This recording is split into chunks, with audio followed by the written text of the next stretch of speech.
Ni ingenzi cyane ko mukurikiye ikiganiro. Mu kigega cy'ubukungu bwa buri gihugu ntihajya habura amafaranga yinjizwa n'ubukerarugendo.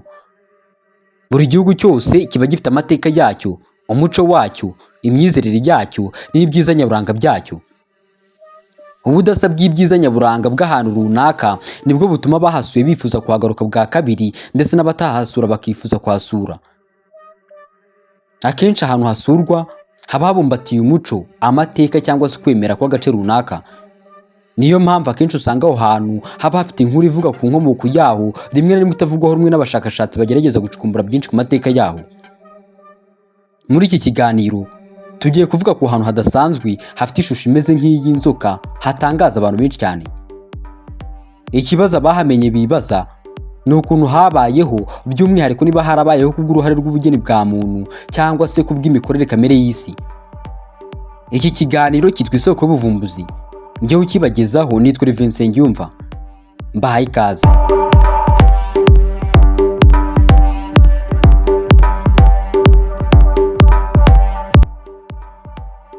Mu majyaruguru y'uburasirazuba bw'igihugu cya Thailand, muri parike y'iki gihugu izwi nka Phu Lang National Park, mu ntara ya Buen Kan, hari ubuvumo bukikijwe n'urutare rukoze ishusho imeze nk'iy'inzoka, buzwi nk'ubuvumo bwa Naka cyangwa se Naga. Mu rurimi rw'icyongereza ni Naka Cave cyangwa se Naga Cave. Ubusanzwe muri Thailand inzoka bayita Naka. Ibi bishobora kuba bifite aho bihuriye cyane n'ubu buvumo. Mu buryo bwa siyansi bivuga ko ubuvumo bwaba bwarabayeho biturutse ku mihindagurikire y'ubushyuhe bwinshi bwagiye kuri uru rutare, rugenda ruhindura imimerere yarwo kugeza ruhindutse nk'inzoka.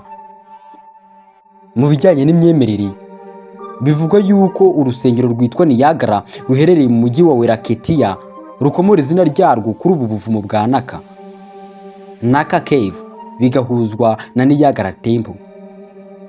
Uramutse ugize icyo ushaka kuvuga kuri ubuvumo bwa Naka cyangwa se Naga ariko ntubijyanishe n'imyizerere, waba usa nkaho nta kintu kinini cyane uri kubuvugaho. Hari inkuru nyinshi, bamwe bazifata nk'impimbano ariko abandi bakazifata nk'iz'ukuri zerekeza kuri ubu buvumo. Izi nkuru ni izo tugiye kureba muri iki kiganiro. Tugiye kureba ihuriro riri hagati y'ubu buvumo ndetse n'imyizerere ya Buddhism. Abanyaziya y'Epfo ahantu bakomeza kubafata nk'ahantu hatagatifu. Ibi byose turabireba muri iki kiganiro.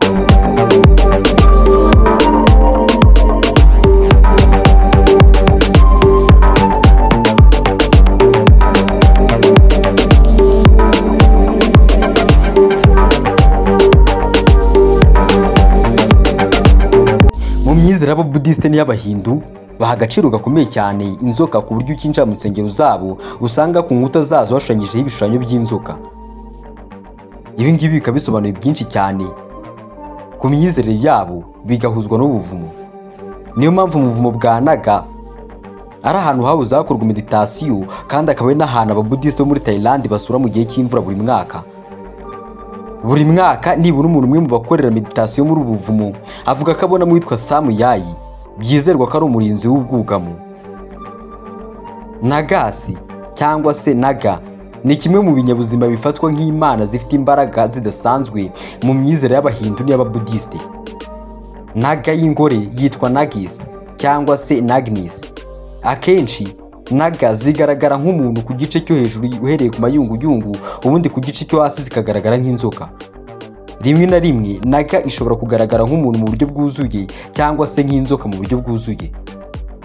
Naga cyangwa se Nagis zizwiho kugira uburanga budasanzwe no kugira ubwenge bw'ikirenga. Bivugwa ko mu gihe Nagis cyangwa se ya mana y'ingore twavugaga, iyo yihinduye umuntu 100% iba ishobora gushyingiranwa n'umuntu usanzwe gupfa. Ngiyi mpamvu abantu bavuga ko bakomoka kuri Naga. Tugendeye ku bigwi, Naga n'abana ba Kadru, umwuzukuru w'Imana Brahma n'umugabo we Kasyapa. Naga ngo nizo zabanje kugera ku isi bwa mbere, ngo ariko zarushijeho kororoka ubwo Brahma yazoherezaga mu nyanja ngo abe ariho zijya gutura. Aho mu nyanja ngo zabagaho mu bwami butamirijwe imikufi, kandi ngo zikayobora nk'abami mu ndiba z'imigezi n'ibiyaga, ibyo bitaga Patala. Imwe mu Naga yamenyekanye cyane kurusha zose ni iyitwa Muchalinda. Kumenyekana kwayo no kwamamara ntabwo ari ibintu byapfuye kwizana, ahubwo hari inkuru ibyihishe inyuma.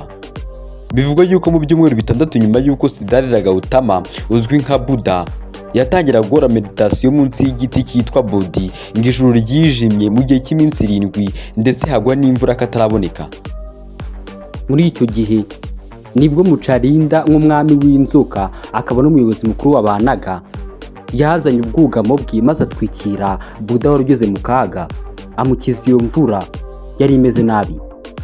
Gutabara Buda kwa Mucarinda nk'umuyobozi mukuru wa Naga akaba n'umwami w'inzoka byahesheje agaciro gakomeye cyane inzoka mu bijyanye n'iyobokamana rya Buddhism, binahesha agaciro gakomeye cyane ubuvumo bwa Naga biturutse kuba bafite imiterere nk'iy'inzoka.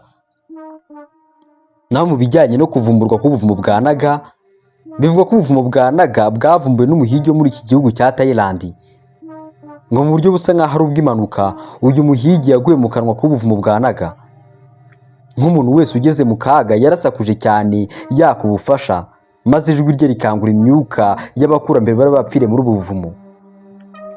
Iyo myuka imaze gukangurwa n'ijwi ry'uwo muhigi yaramushimiye cyane, imushimira yuko ayivanye mu ngoyi yo kuba yari yiboshywe n'urupfu. Nyuma yo gukangwa kwayo yahise ijyana nawe mu mudugudu w'iwabo. Ubwo iyo myuka yageraga iwe yamusabye ibyo kurya, gusa ikibazo byarangiye nabi. Byarangiye yimye ibyo kurya, ubundi nayo iramuvuma imubwira yuko aho hantu hazatera uburwayi ndetse n'abantu bakazaba bahura n'imirimo ivunanye cyane. Kubera iyo mivumo imyaka yabo yatangiye guterwa n'uburwayi bwayiteje kurumba, kugeza inzara iteye barahunga bajya mu yindi midugudu. Nyuma yaho abaturage baje kubona n'umumonko umwe wari ufite imyizerere yo muri Buddhism abasubiza mu midugudu y'iwabo yabanje kubibumvisha. Muri urwo rugendo rusubira iwabo, uwo mumonko yagiye abigisha inyigisho zivuga kuri Buddha kugeza bagezeyo.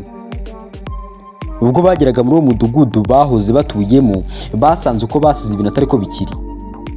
Imyaka yabo yari yararumbye yatangiye kongera kumera nyuma yo kumva izo nkuru zivuga kuri Buddha. Ibi byatangiye kuba bari kubireba amaso ku maso. Nk'impamvu ubuvumo bwa Naga bufite byinshi busobanuye ku myizerere y'Abanyaziya benshi bizera inyigisho za Buddhism. Gusa nk'ibisanzwe iyo ibintu bigeze mu iyobokamana ntabwo bisaba ko abantu babona ibihamya byemeza imvano y'inkuru runaka, ahubwo basabwa kwizera ibyo bintu nk'aho byabayeho kuko kabone nubwo byaba bitarabaye. Niyo mpamvu kugeza n'uyu munsi ubushakashatsi bukomeje gukorwa cyane ku bijyanye n'ubuvumo n'abanyasiyanse benshi ngo bamenye byinshi mu bijyanye n'ubu buvumo, bireke kuba imyizerere gusa mu nyemerere dusoreza n'iki kiganiro tuzakomeza ubutaha. Iki kiganiro mukurikira cyitwa Isoko y'Ubuvumbuzi, njyewe ukibagezaho nitwa Vincent Nsengiyumva. Mwakoze cyane kuba mwabanye nanjye.